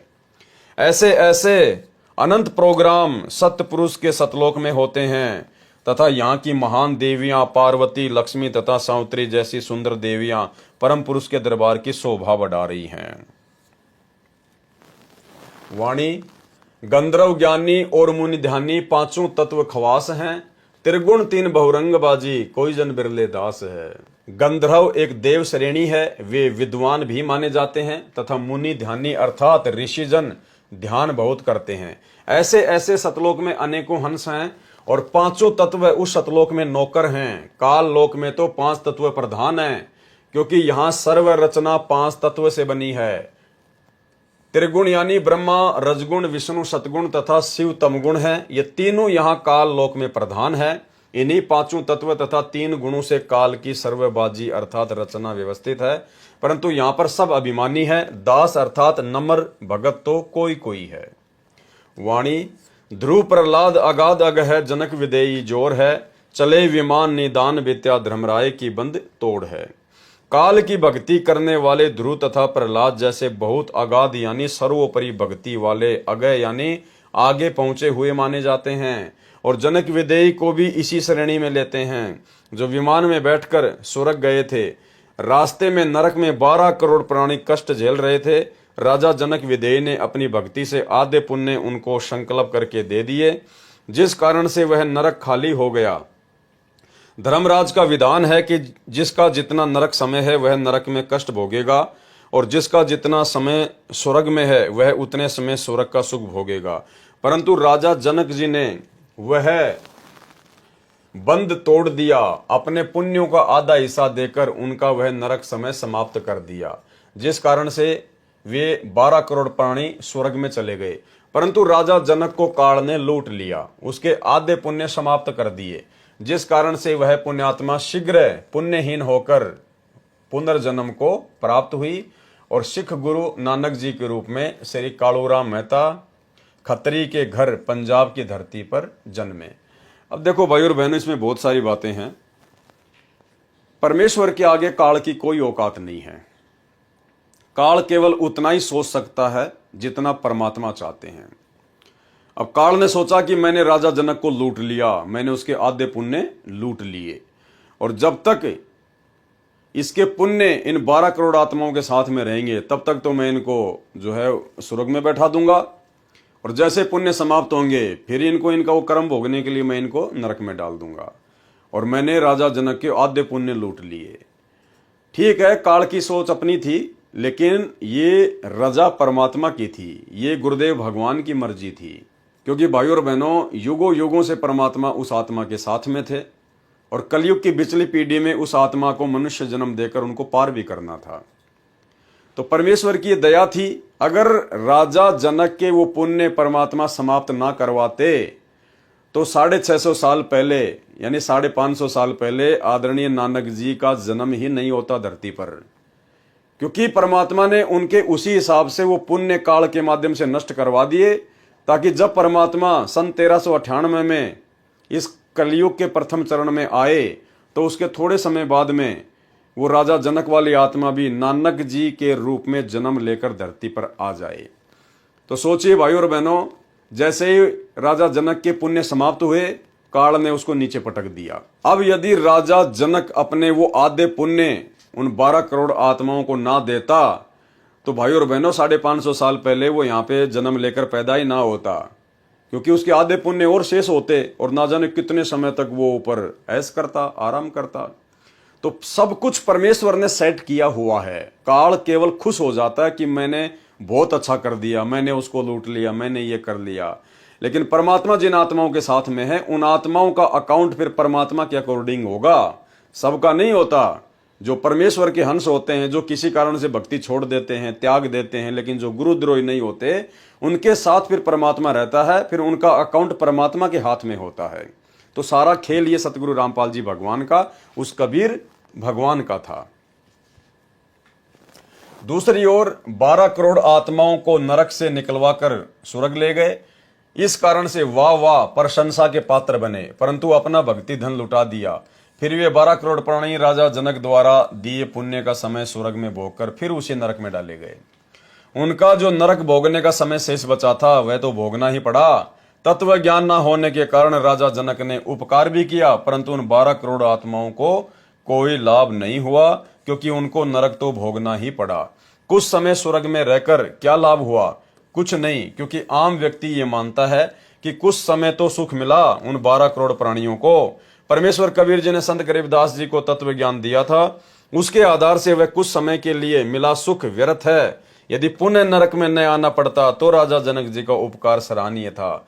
वह सतनाम सारनाम की सत्य साधना से संभव है। इसलिए कहा है कि राजा जनक भी लुटे गए और उन 12 करोड़ प्राणियों को भी पुण्य नरक भोगना पड़ा। राजा जनक ने जो कार्य किया वह जोर है, अर्थात खूब है, प्रशंसा के योग्य है। ऐसे ऐसे और भी बहुत से धर्मात्मा हुए हैं, परंतु तत्व ज्ञान में कहा है कि आत्म प्राण उद्धार ही ऐसा धर्म नहीं हो, यानी जो किसी आत्मा का उद्धार कर दे, उसका मोक्ष करवा दे, उससे बढ़कर और कोई धर्म नहीं है। और ये धर्म वर्तमान में सतगुरु रामपाल जी परमेश्वर जी के हाथ में है। भावार्थ है कि यदि जीवात्मा का जन्म मरण, कभी स्वर्ग कभी नरक का चक्कर कोई छुड़वाता है तो उससे बढ़कर कोई धर्म नहीं। ये कार्य परम संत ही कर सकते हैं। कौन कर सकते हैं? परम संत ही कर सकते हैं। और वे परम संत स्वयं कबीर परमात्मा है, जो आज धरती पर सतगुरु रामपाल जी के रूप में प्रकट हैं। वाणी गोरख दत्त जुगादी जोगी नाम जलंधर लीजिए, भरतरी गोपी चंदा सीजे ऐसी दीक्षा दीजिए। बड़े साधकों के नामों में गोरख दत्तात्रेय जलंधर नाथ जैसे एक युग तक योगी अर्थात साधक बनकर साधना करके सिद्ध बने। उनको जैसा ज्ञान था उसके आधार से उन्होंने सच्चे मन से साधना की, परमात्मा प्राप्ति के लिए सर्व न्योछावर कर दिया। भले ही उनको पूर्ण मोक्ष प्राप्त नहीं हुआ, परंतु उनका प्रयत्न एक सच्चे संत तथा भगत वाला था। इस वाणी में संत गरीबदास जी ने समझाया है कि गुरु को ऐसी शिक्षा तथा दीक्षा अपने शिष्य को देनी चाहिए जैसे श्री गोरखनाथ जी ने अपने शिष्यों गोपीचंद तथा भर्तरी को दी थी, और जैसे ये दोनों सीजे खरे उतरे, ये गोरखनाथ जी की शिक्षा का परिणाम था। वाणी सुल्तानी बाजिद फरीदा पीपा परचे पाइया, देवल फेरिया गोप गोसाई नामा की छान छिवाइया। जो भी साधक परमात्मा प्राप्ति का प्रयत्न करता है वह पूर्व जन्म के भक्ति संस्कारों के कारण प्रेरित होकर साधना करता रहा होता है।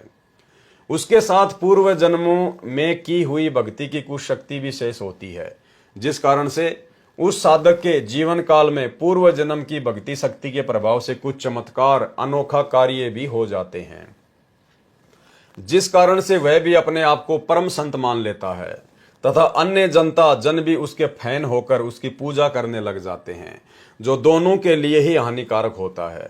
इस अमृतवाणी में बताया है कि एक अब्राहिम सुल्तान अधम, एक बाजिद, एक फरीद तथा एक पीपा नामक महापुरुषों को पूर्व जन्म की भक्ति के परिणाम स्वरूप चमत्कार प्राप्त हुए थे। पर्चा यानी चमत्कार। एक नामदेव जी महाराष्ट्र प्रांत में हुए हैं। परमात्मा ने उनकी पूर्व भक्ति के कारण स्वयं अपने हाथों से नामदेव जी की छान अर्थात झोपड़ी की छत घास फूस डंडों से बनाकर तैयार की थी। एक दिन नामदेव जी मंदिर के पास से जा रहे थे। मंदिर में आरती चल रही थी। भावनावश वे उन ब्राह्मणों में घुस गए जो आरती उतार रहे थे। नामदेव जी छिपा जाति से थे तथा धूल भरे वस्त्र धारण किए थे। शूद्र जानकर पंडितों ने नामदेव जी को पकड़कर मंदिर के पीछे पटक दिया। नामदेव जी फिर भी हाथों से तालियां बजा बजा कर आरती बोल रहे थे। परमात्मा में उनकी सुरती सच्चे मन से लगी थी। परमेश्वर जी ने मंदिर का द्वार नामदेव जी की ओर कर दिया। पंडित जन मंदिर के पीछे घंटियां बजा रहे थे। इस प्रकार के पर्चे अर्थात चमत्कार भगत की पूर्व जन्म की भक्ति की शक्ति से परमात्मा कर दिया करते हैं। एक बार नागौर शहर राजस्थान में पीपा ठाकुर था। संतों के विचार सुनकर उसमें वैराग्य हो गया। राज्य को त्याग कर अपनी एक पत्नी सीता सहित अपने गुरु स्वामी रामानंद जी के आश्रम में काशी शहर में भक्ति करने लगे। एक दिन धार्मिक स्थानों को देखने की इच्छा से गुरु जी की आज्ञा लेकर चल पड़े। यानी धार्मिक स्थान देखने के लिए भी पीपा और सीता गुरु जी की आज्ञा लेकर गए। और आज हमारे भगत कोई छुडानी जा रहा है, कोई जगन्नाथ जा रहा है, कोई कबीर चबूतरा देखने जा रहा है, कोई काशी जा रहा है, कोई लहर तारा जा रहा है। भाई और बहनों, थोड़ी बुद्धि का इस्तेमाल करो। एक दिन धार्मिक स्थानों को देखने की इच्छा से गुरु जी की आज्ञा लेकर चल पड़े। एक स्थान पर द्वारिका नाम से संत आश्रम था जो दरिया के किनारे बना था। द्वारका दास कोई संत था, उसके नाम पर श्रद्धालुओं ने द्वारका आश्रम नाम रखा था। पीपा जी के गुरुजी सुनाते थे कि द्वारिका नगरी समुद्र ने अपने अंदर ले ली, वह फिर भी सुरक्षित है। स्वामी रामानंद जी श्री विष्णु अर्थात श्री कृष्ण जी के दृढ़ भगत थे। वे उसी कारण से अपने इष्ट देव की महिमा को 4 चांद लगाने के उद्देश्य से कहा करते थे कि द्वारिका में अभी भी श्री कृष्ण तथा सर्व बाल ग्वाल गोप तथा गोपियां राधा रुक्मणी सहित विराजमान है। यानी झूठी कहानी वो उनको सुनाया करते थे। भगत पीपाजी तथा भक्तमती सीताजी अंधविश्वासी सच्चे श्रद्धालु थे जो अपने गुरुजी के एक एक शब्द को सत्य मानते थे। उस आश्रम से आधा किलोमीटर दूर एक पेड़ के नीचे दोनों भगत बैठे थे। वहां एक पाली गौवे चराने वाला आ गया। वह शरारती था। पीपा भगत ने उस पाली से जानना चाहा कि हे भाई, सुना है कि द्वारका नगरी जल में समाई है, उसमें श्री कृष्ण जी तथा सर्व गोपाल राधा रुक्मणी तथा गोपियां आज भी रहते हैं, वह कहां पर है? ग्वाले अर्थात पाली ने कहा कि जहां आप बैठे हो उसके ठीक सामने इसी दरिया में द्वारका नगरी है। वे कहने लगे कि क्या आपने देखा है? ग्वाले ने कहा कि मैं तो कल ही भगवान तथा द्वारिका वासियों से मिलकर आया हूं। उस शरारती ग्वाले तथा अपने गुरुजी से सुनी फोकट महिमा को सुनकर उनका विश्वास और दृढ़ हो गया। दोनों ने आपस में एक राय करके श्री कृष्ण जी की द्वारिका को देखने तथा भगवान के दर्शन करने की इच्छा से दरिया में कूद गए अर्थात छलांग लगा दी और दरिया के जल में ओझल हो गए। ग्वाला वहां से चलने लगा तो खेतों में कार्य कर रहे किसान ने पूछा कि ये दोनों भगत किस कारण से दरिया में डूब मरे। ग्वाले ने सर्व बात बताई कि मैंने तो मजाक किया था। उन्होंने सत्य मानकर प्रभु दर्शन के लिए दरिया में छलांग लगा दी। किसान ने उस ग्वाले को बहुत धिक्कारा और कहा कि तुझे बहुत पाप लगेगा। आसपास के गांव में उस दुर्घटना की खबर आग की तरह फैल गई। फिर 7 दिन के बाद उसी दिन वे दोनों नदी से बाहर निकले और किनारे पर खड़े हो गए। उन दोनों को दरिया से जीवित निकला देखकर खेतों के किसान तथा गवाले दौड़कर आए और उनसे जीवित रहने का कारण जानना चाहा। भगत पीपाजी व भगतमती सीता जी ने बताया कि हम डूबे नहीं, हम तो भगवान श्री कृष्ण जी से मिलने, उनके दर्शन करने द्वारिका नगरी में गए थे। हमारे गुरुजी ने बताया था कि भगवान की द्वारिका जो वास्तविक नगरी है वह जल में समा गई है। भगवान तथा सर्व द्वारिकावासी आज भी उसमें आनंद ले रहे हैं। जो द्वारिका जल से बाहर है वह तो बाद में बनाई गई है, वह वास्तविक द्वारिका नहीं है। हम 7 दिन तक भगवान श्री कृष्ण जी के साथ उनके महल में रहे हैं। हमारी सेवा भगवान श्री कृष्ण जी ने सुदामा जी की तरह की।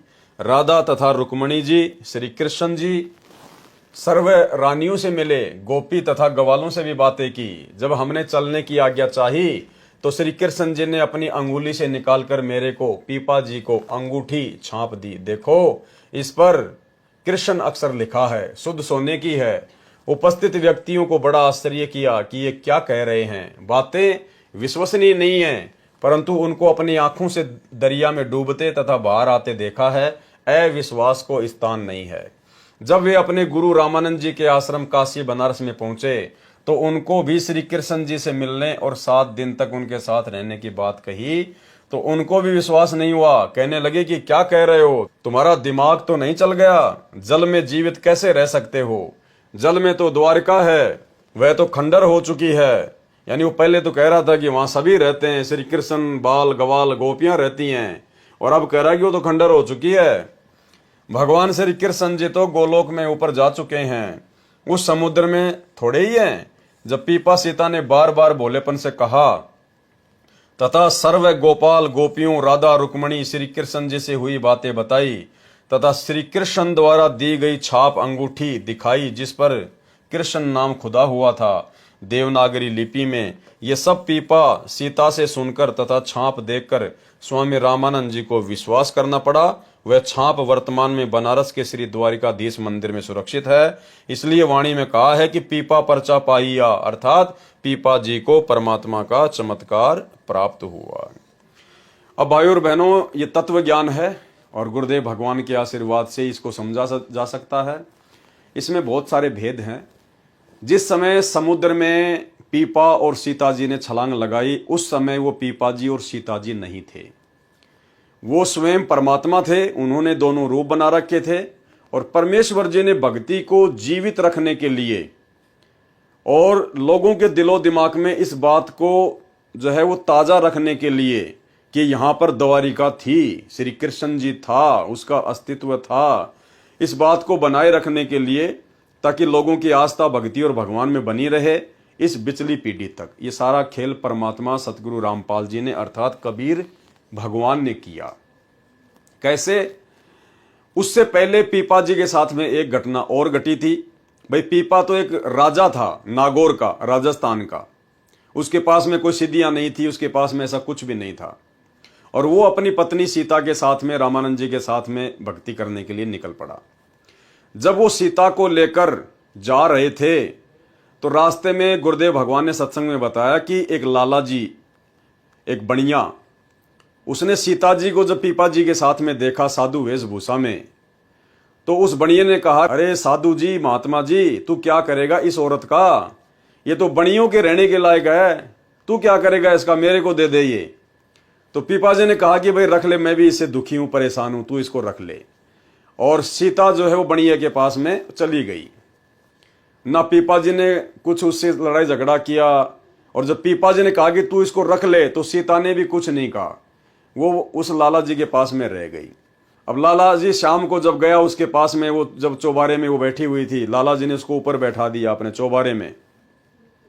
शाम को लाला जी गया नहा धो के, तो जैसे उसने दरवाजा खोला तो बेड पर जो सीता थी वो शेरनी बन के बैठी हुई। अब उसको देखते ही वो लाला जी तो बिल्कुल हक्का बक्का रह गया, वो तो डर गया, घबरा गया। परमात्मा ने पूरा उसका विवरण किया है। दौड़ के गया पीपा जी के पास में, बोले महाराज महाराज, बोले हाँ, बोले माई को ले आओ। नहीं, बोले रख वहीं पे, बहुत सुंदर है वो तो। नहीं, बोले मेरा कालजा पाटस है, बोले माई को ले आओ। फिर वो पीपा जी गए, उसको वापस लाए, वो सीता बन के बैठी हुई थी। तो भाई पीपा तो एक राजा था और सीता उसकी रानी थी। वो बेचारे कहां से शेर बन जाते, कहां से शेर नहीं बन जाती। ये सारी लीला परमात्मा करता है। क्यों की परमात्मा ने ये लीला? क्योंकि मालिक को पता था कि पीपा और सीता के साथ में ये घटना घटनी थी। वो बनिया उनको इस प्रकार से बातें बोलना था।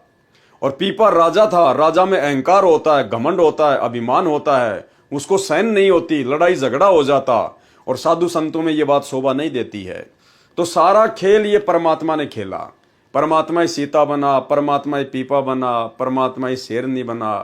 और सीता और पीपा को तो जिंदगी में कभी पता भी नहीं चला होगा कि कौन शेर बन गया और कौन शेरनी बन गई।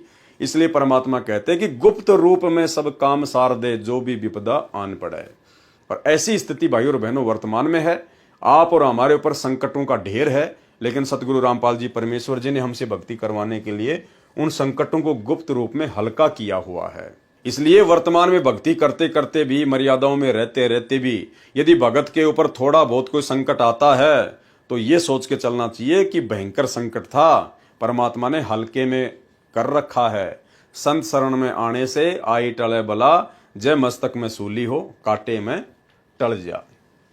उनकी एक प्रसिद्ध कहानी ये बताते हैं कि एक बार एक शेख जवान सा था और सीता बहुत सुंदर थी, रानी थी। वो सेठ आगे ने बोला, अरे ओ के करेगा बाबा जी क्यों उसका? या तो भाई सेठा गरम जोगी से तो मन दे देने। सीता ओ पीपा ने बोला, ले जान बिरा, मैं भी दुखी हो रहा सिस्टम है। हाँ सारी आने भाई 24 घंटे चौकसी रखनी पड़े, ले जाए से। सेठ ले आया, मुंह दे रहे सी दिन में शाम सी, ऊपर चौबारे में बिठा दी अपनी दुकान के।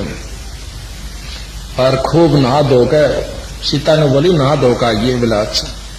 जब वो गहना नहा धोकर कुआड़ खोले तो शेरनी बनी बैठी, बाणिए पैड़ काला में कर नोकुला करता करता तड़ा आगे देता और थक बुढ़िया लांगड़ रही लेकर पीपा जी दो रहा है। नो बोला नो से न साधु जी कहाँ? उमाई ने लिया। बोला ना उड़े राज तो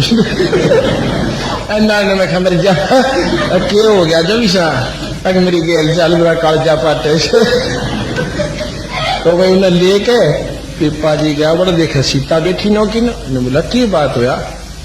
अगर बस दो जोड़े हाथ भाई तोड़ी जा। बोला तो ऐसी ऐसी कथाएं बंदी छोड़ने दिखाई, क्योंकि जिसमें जो परमात्मा आश्रित हो जाते हैं ना, उनका कोई बाल बांका नहीं कर सकता। जैसा कि इसी में स्पष्ट किया है कि परमात्मा भगत की पूर्व जन्म की भक्ति की शक्ति के आधार से इस तरह की लीला करता है। कौन करता है?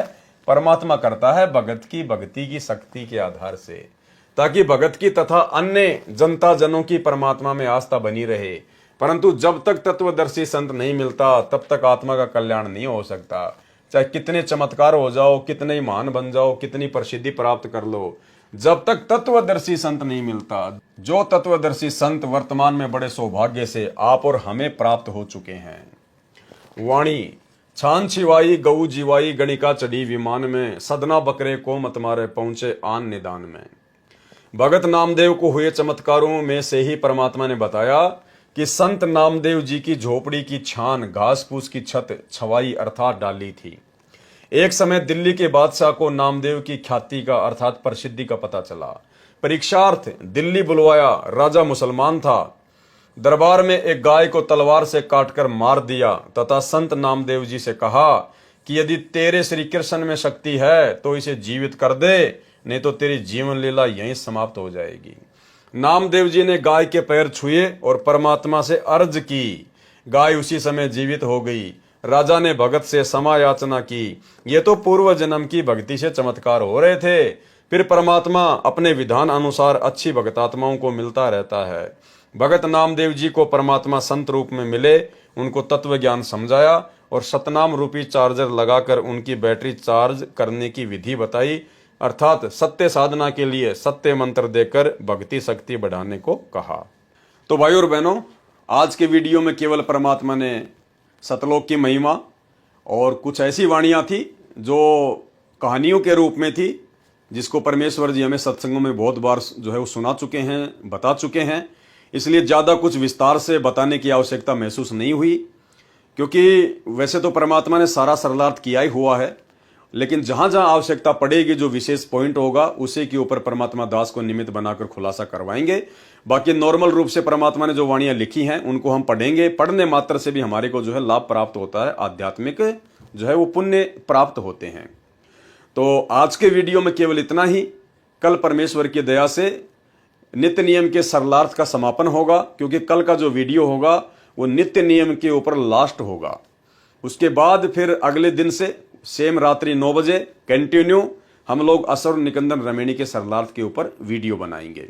तो आज की वीडियो में केवल इतना ही। परमेश्वर हम सबको सद्बुद्धि दे। और भाइयों और बहनों, ये जो आप देख रहे हैं बहुत अच्छी बात है। साध संगति बहुत जरूरी है, परमेश्वर जी का आदेश है, उनकी आज्ञा है। लेकिन परमेश्वर की भक्ति को हमने प्रथम रखना है। साध संगति की वीडियो देखना बहुत अच्छी बात है, जानकारी होगी, हौसला बढ़ेगा, हिम्मत बढ़ेगी, ज्ञान होगा, भक्ति में रुचि पैदा होगी। लेकिन भक्ति की शक्ति से हमारा आत्म कल्याण होगा। और भक्ति जो सतगुरु रामपाल जी परमेश्वर जी ने हमें दी है वो है। तो जिस प्रकार परमेश्वर हमें आदेशित करते हैं कि रोजाना कम से कम 1 घंटा सत्संग सुनना, और जो मंत्र दे दिए हैं कम से कम जो प्रथम मंत्र है उसकी 1 माला कम से कम, ज्यादा करो तो आपकी मर्जी। सतनाम जिसको मिला हुआ है कम से कम उसकी 5 माला, यानी 500 मंत्र तो कम से कम सतनाम के होने चाहिए। बाकी आप चाहे 2000 करो, 5000 करो, वो आपकी मर्जी, आपकी मौज, जितना करोगे उतना फायदा। और 5 यज्ञ जो परमेश्वर ने हमें बताए हैं वो हम नियमित रूप से करते रहें, गुरुदेव भगवान से विनती करते हुए। तो परमेश्वर की भक्ति को हमने प्रथम स्थान देना है। बाकी ये दास के वीडियो, साध संगति के वीडियो, ज्ञान आधारित वीडियो, ये केवल हमारे विश्वास को बढ़ाने के लिए हैं, जो समय समय पर जरूरी हैं। लेकिन सबसे महत्व हमारे लिए गुरुदेव भगवान की भक्ति है, उसको हमने भूलना बिल्कुल भी नहीं चाहिए। तो आज के वीडियो में केवल इतना ही। परमेश्वर हमें आज्ञा दें, आशीर्वाद दें। बंदी छोड़ सतगुरु रामपाल जी भगवान की जय हो।